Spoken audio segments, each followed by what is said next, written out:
This is Pet Life Radio. Let's talk pets.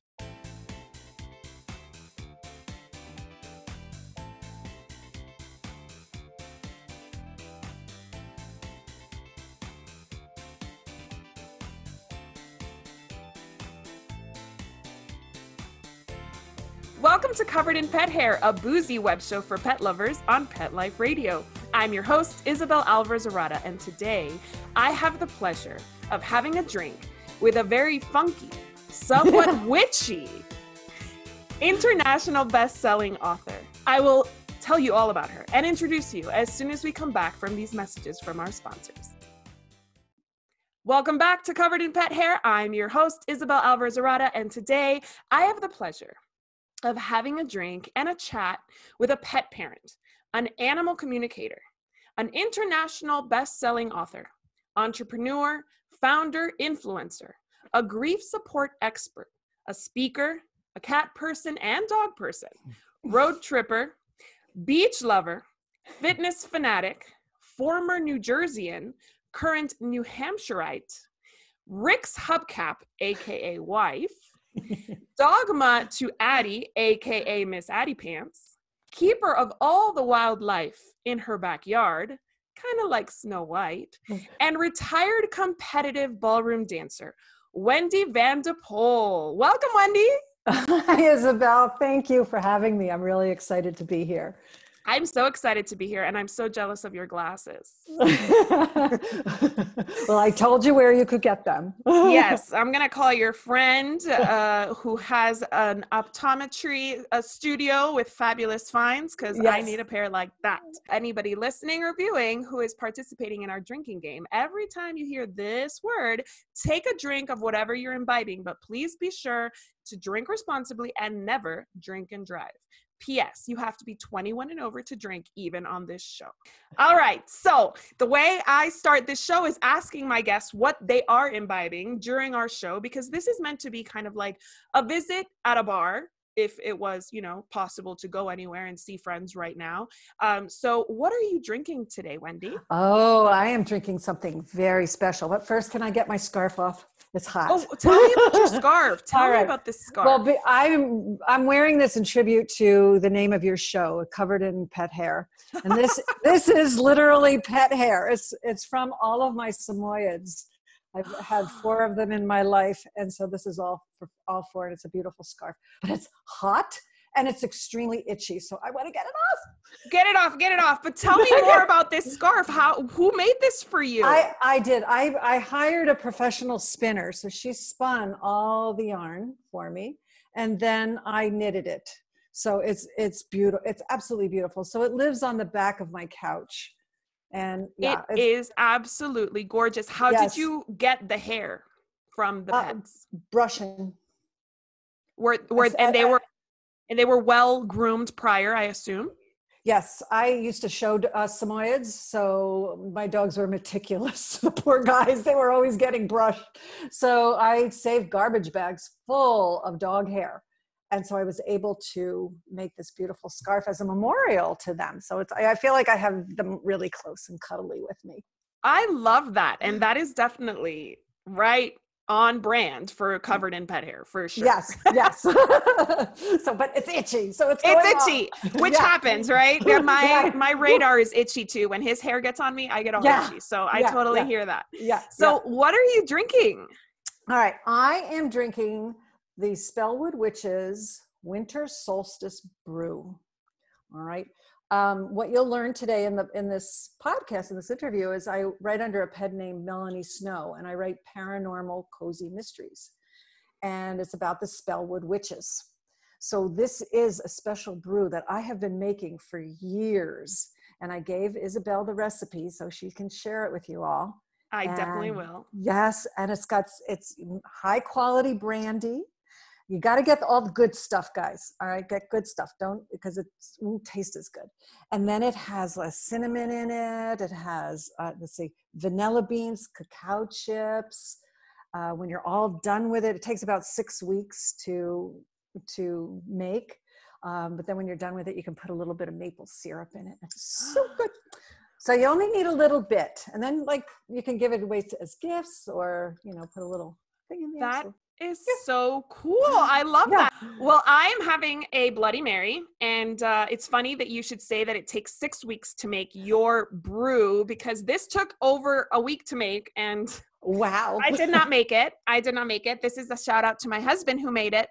He's become my like husbander for the show. He like he's a bartender. He like gives me ideas. He's like my creative director. So he has all his say in this show, which is really funny because usually he doesn't have much to add to what I'm doing when pet care. Most of the time he's learning, but he has all sorts of fun ideas. So I've let him take he's like taking the reins when it comes to cocktails. So he found out that I was going to do an earlier show, and he asked me what I was planning on drinking. And usually I drink like cocktails or wine, but 10 a.m. not so much for cocktails or wine.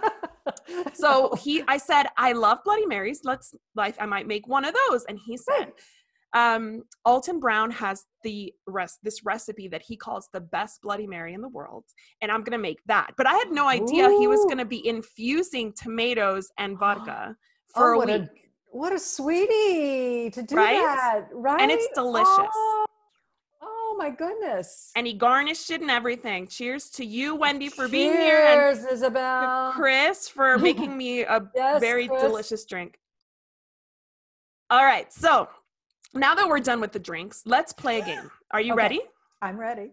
Okay, so this game is called Fact or Fiction, and I'm going to tell you 10 titles of books that have to do with pets, cats and dogs. Okay. And I'm going to ask you to tell me if those books actually exist or if I have created them out of thin air. Okay. Okay, so when I say the title, you say either fact, the book exists, or fiction, Isabel made it up. That is definitely not on the bestseller list. Okay. Ready to go? Let's start. All right. The first one, Zoe, the Droopy-Eyed Hound by Elizabeth Warrington. Oh, I'm going to say fact. False. That's my sister-in-law and her dog, Zoe. It's a great title. Right? Okay. I'm going to let her know. I have the title for her. Okay. 97 Ways to Make a Cat Like You by Carol Kaufman. Oh my goodness gracious. 97 Ways to Make a Cat Like You. These are all great titles, and I'm going to say it's fact. It is fact. That book actually exists. Ready? Number 3, Throw the Damn Ball. Classic Poetry by Dogs by R.D. Rosen. Yeah, that's a fact. That's a fact. Yeah. It definitely is. Yes. Norbert's Little Life Lessons for a Big Life by Julie Steins. I'm going to say that's fact because wasn't there a famous internet dog for a while, Norwood? It's Norbert's Little Lessons for a Big Life, but it is fact. You're right. Yeah. Counter Surfing for Dummies by Bill R. Pretty and Maxwell Hamhock. No. That one was an easy one. Maxwell An easy one. Hamhock threw it away. How to Raise a Jewish Dog by the Rabbis of Boca Raton Theological Seminary. Oh my God, that's so funny. I want that one to be fact, but I'm going to say it's fiction. It is fact. It's fact. I have not read it, but it sounds amazing. It sounds so great. All right, we have 4 more. Sam's House of Dogshin by Grace Brock Duriraj. Oh, fiction. No, it doesn't exist. That's my best friend, Grace, and her dog, Sam. Okay. Yeah. Cookie Meets Peanut by Bethany Frankel. Cookie Meets Peanut. That sounds like a kid's book. I'm going to take a chance and go with fact. It is. It's a kid's book. And it's written by one of my favorite Real Housewives of New York City, formerly, Bethany Frankel. So yeah, it's real. Okay, cool. I Could Pee on This by Francesco Marciulano. Another great title. I'm going to say it's fact. Yeah. It is. It is. Yeah. And last one, Why My Cat is More Impressive Than Your Baby by Matthew Inman. That's hysterical. That's a bumper sticker. I'm going to say that one's fiction. It's fact. That exists. That's actually written with the author, Matthew Inman, and The Onion, I think. So I think it's just like a satire book. But Okay. I think I need to get my hands on it. I know. It sounds great. They all sound great. It does. It was a fun game. So thanks for humoring me with that. You bet. I just want to kind of dig into you now, because you are an author, and I want to know when you first published your book, the first book you published, when was that? And how many books have you published since? Okay. My first book was 2015, and that was My Dog is Dying. What do I do as a pet loss grief person? And up to now, today, I have 23 books in publication. Mm-hmm. Yeah. Slow clap. Yeah. That's amazing. Yeah. So you've been busy. I've been busy. Yeah. I'm a full-time author. In the beginning, I did it more I would say more than part-time, because I was also doing a lot of pet loss grief work.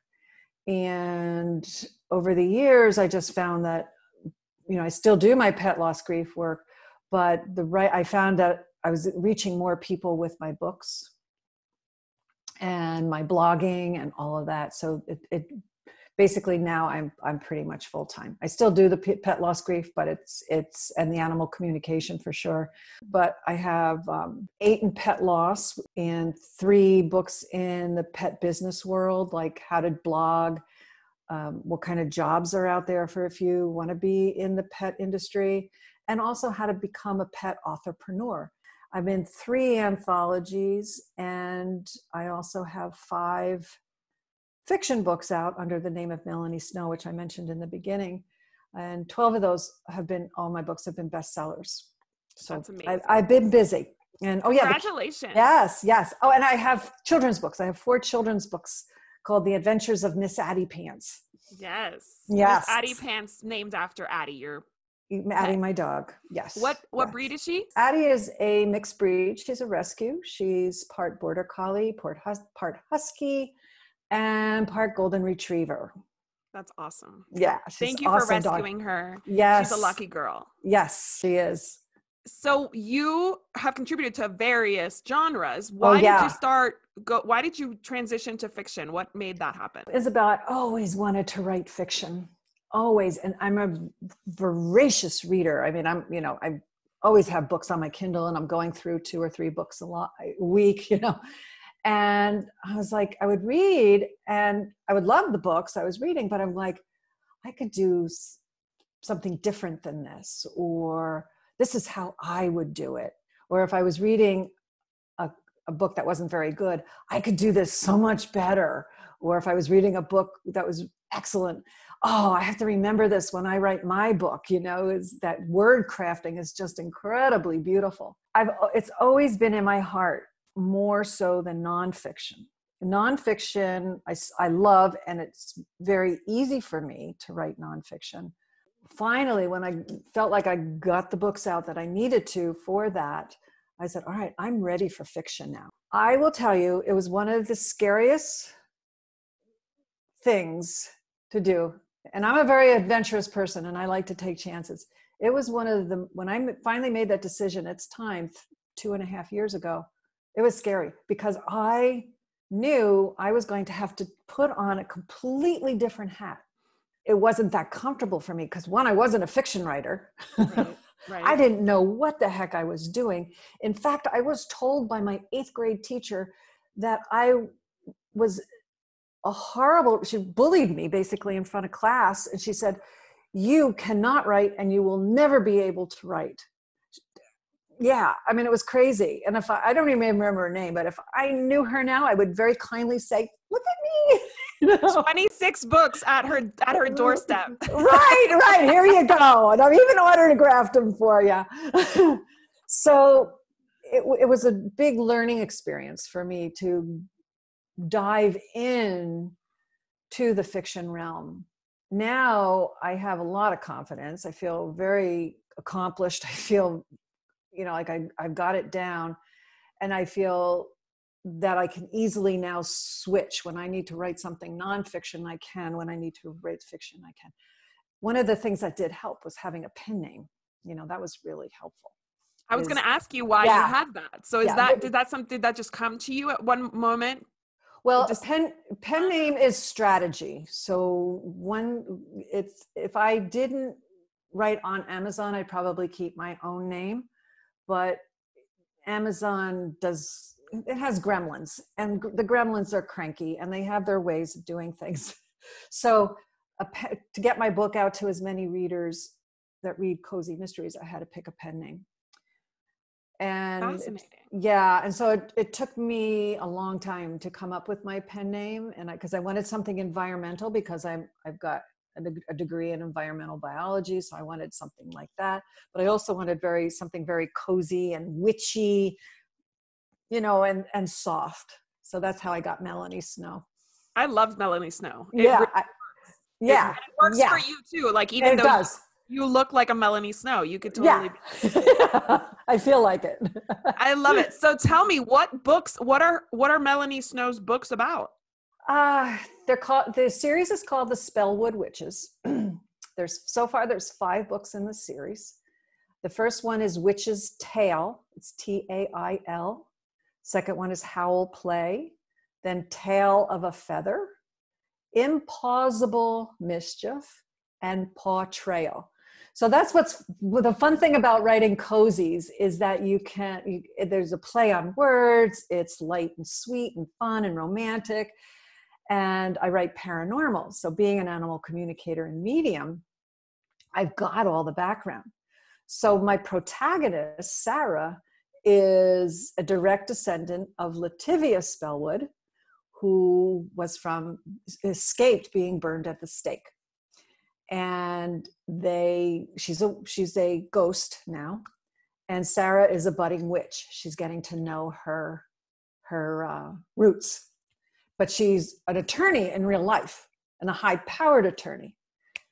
And she moves to the small town in New Hampshire called Witchland, New Hampshire. And each book, she gets an animal guide. So she gets, a power animal, a totem.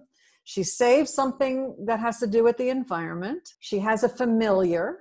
So because she's a budding witch, and of course her familiar is Addie, my familiar, because it's important to write what you know. Right. And then she has her budding coven. So she's bringing in the women that are helping her throughout the series to become the witch she really is. And of course, there's the hunky police chief, Eli Strongheart, who's gorgeous. Little wishy-washy in the beginning, he's got a little bit of issues, but he blossoms, and he steps up to the plate. He's good. So there's a little bit of fun romance. That's so fun. See, I'm a budding witch too myself. Yes. So but I'm taken. I have my hunky police officer, army officer downstairs. Like I'm good on that. But I'm a budding witch. I even wore my witchy. I love that. Yes, I love that. I wore my witchy shirt so that I could be in the vibe. Yes. But I cannot wait to get my hands on these books. How long did it take you to write them? Like, because there's 5. There's 5 of them. Let's see. I keep saying 2.5. I think it's longer than that now. I think it's probably a little over 3 years I started writing those. And I got them all done before I started releasing them. So right now, number 3 is out. Number 4 is up for pre-order. But they'll all be released by the end of January. So do you always do it that way? Do you always write the bulk of the series at the beginning and then in fiction? Yes. Yeah. Especially if you're doing a series, it's important depends on your genre too, Isabel. You definitely don't need to do that for nonfiction. Okay. Nonfiction readers read slower. Paranormal or even just plain old cozy mystery people, and I'm take it from my own, because that's what I read mostly, is we want our books. So when we finish a book, we want to make sure that book is there. So it's very important to have the books available for your readers. Right. So they right. have it. Right. Right. That is awesome. So you obviously are not only an author, but you're an expert in the field. Yes. Yes. And I want to dig more into that, because a lot of our viewers and listeners on Pet Life Radio are probably aspiring authors themselves. Yeah. So we're going to dig more into that as soon as we come back from these messages from our sponsors. Welcome back to Covered in Pet Hair. I'm your host, Isabel Alvarez-Rada, and I am here with international best-selling author of fiction and nonfiction, Wendy Van de Poll. Sorry, I messed up your name. Wendy Van de Poll. I checked it before I even came on the show. So I want Wendy to educate us on all things authorship. Is that a word?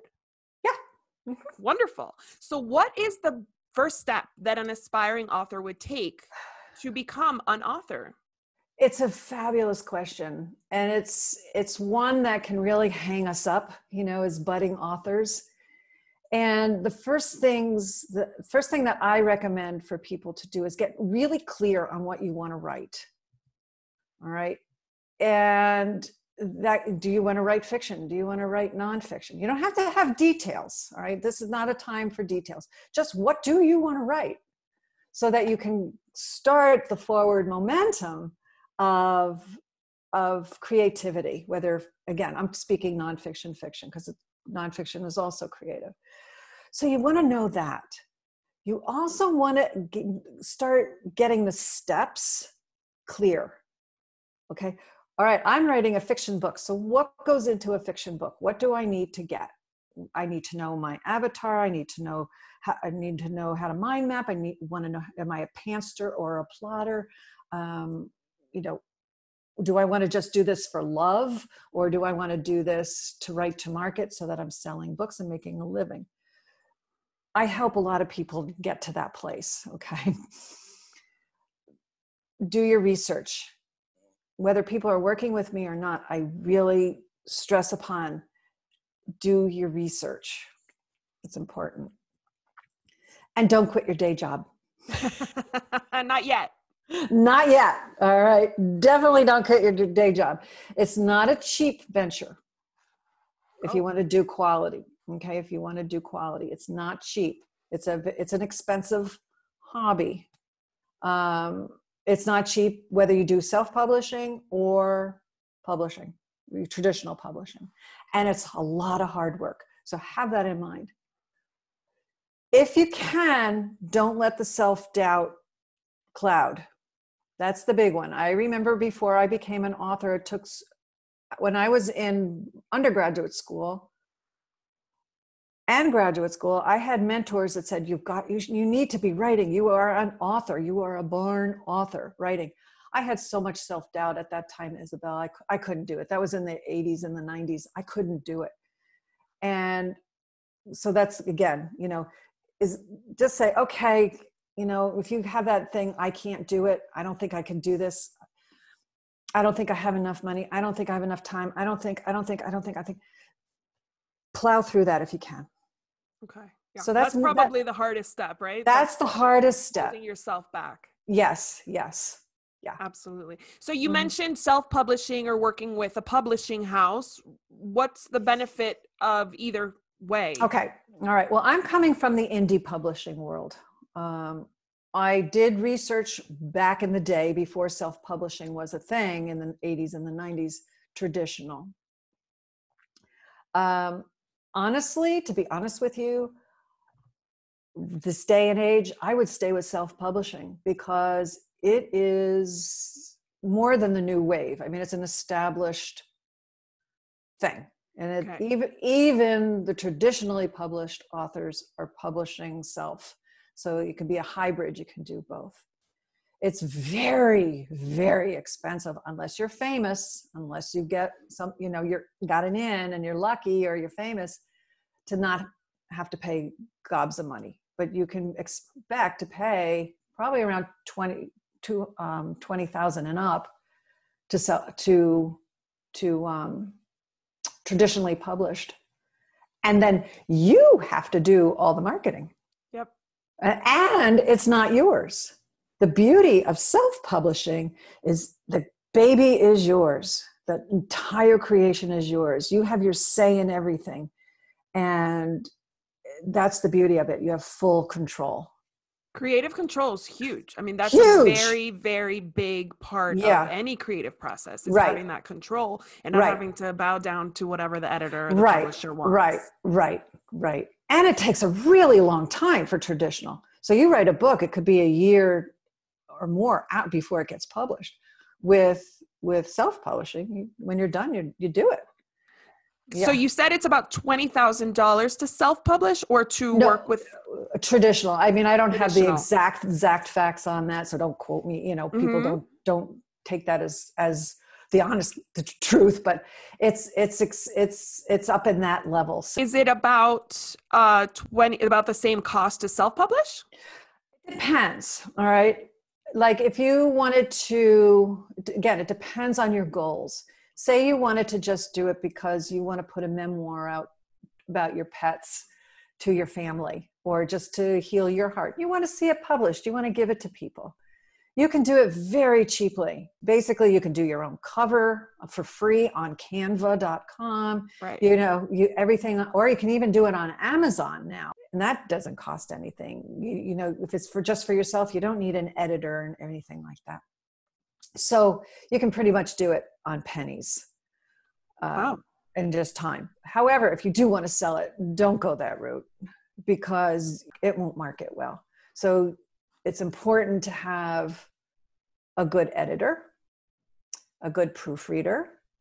If you're writing fiction, some beta readers, even for nonfiction. I didn't use them for nonfiction, but I use them for fiction. I do my own formatting. It's very easy to do your own formatting. There's programs that you can do. In the first book, I would suggest hiring a formatter. And then definitely a cover. We do judge books by their covers. Yep. And I remember my pet loss books, the first book I put out a cover. It was doing very well. But when I changed the cover, my sales went it was unbelievable. And I hit the bestseller list again, and I was getting bulk orders. And I mean, it was amazing how much that changed. Yeah. So how do you help authors? Because you do also do coaching or. Yes.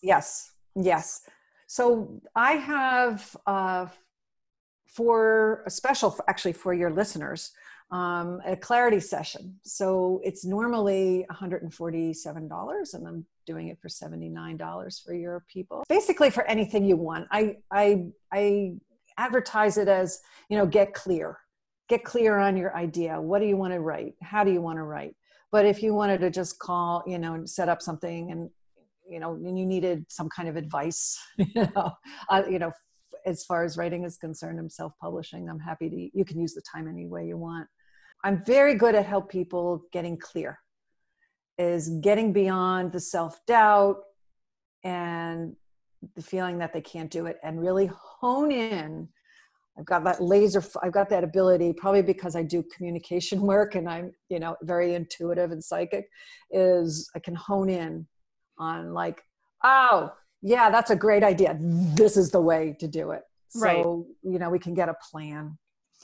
So I help people to do that. And also with my coaching clients, I help them get their books from page to published. So I take them through all the steps, they're writing their book, how to put it up on Amazon, how to, find cover designers. I share some of my cover designers with them, formatters, all that kind of stuff. Yeah. That's amazing. Yeah. That is so awesome because really most people are going to start from scratch and just the time involved researching when you can just access somebody like you who has 26 books of experience. Right. And I have made a lot of mistakes and I have spent a lot of money on this. And so I can help people not spend so much money because, because I can say, no, don't do that. That's true. That's true. Yeah. So what would a clarity session kind of look like? What does it look like? Just somebody comes and presents their idea to you? Yeah. It's like, all right, let me think of, because everybody's different. It depends on the person. So if I get a call from somebody that sets up a clarity session and they're not sure if they want to write a pet book, like I'm going to go, let's go fiction. If they want to write a memoir or a series, say like an urban fantasy with pets in it or something like that, I will connect in, because you do use my intuition. I will connect into whom I need to connect in with my guides and all that. And I listen to what the people say, and then I get direction from that. But I also use my knowledge and expertise to formulate what is needed. So maybe that person right now, because they're a new author, say, a memoir would be less intimidating. Or maybe if they came and said, all right, I want to write fiction, maybe it's like, well, you know what? Maybe you should try a fiction book first. A nonfiction book first. Okay. And because that's really easy to write, because you're solving a problem. So I calm the chaos and I set the stage for people to feel really good about what they're doing and what they want to give to the world, because that's so important as writers and budding writers. We all have something to share. And I love helping writers. I don't, like when people come to me even for cozies, for ideas and to dig deeper into what they're doing, I don't see that as competition. We all have to be in this together. And I think the more of us that are writing and getting the word out, makes the world a better place, Absolutely. Yeah. And people, like you said, especially in fiction, they will like devour that one series and be ready for another one in maybe the same genre. Right. And maybe you don't even want to publish books. Maybe you just want to become a blogger, and that's awesome. So I help people do that as well. And these people who are writing, they don't have to be in the pet genre or the cozy genre. It could be any genre. Anybody. I work with people I've had clients in erotica.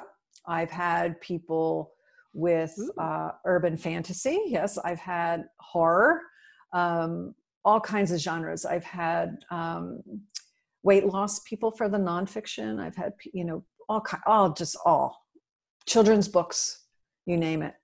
Oh, awesome. Very cool. Yeah. And for blogging too, it could be a mom blogger, it could be a sports blogger, it could be anybody. Right.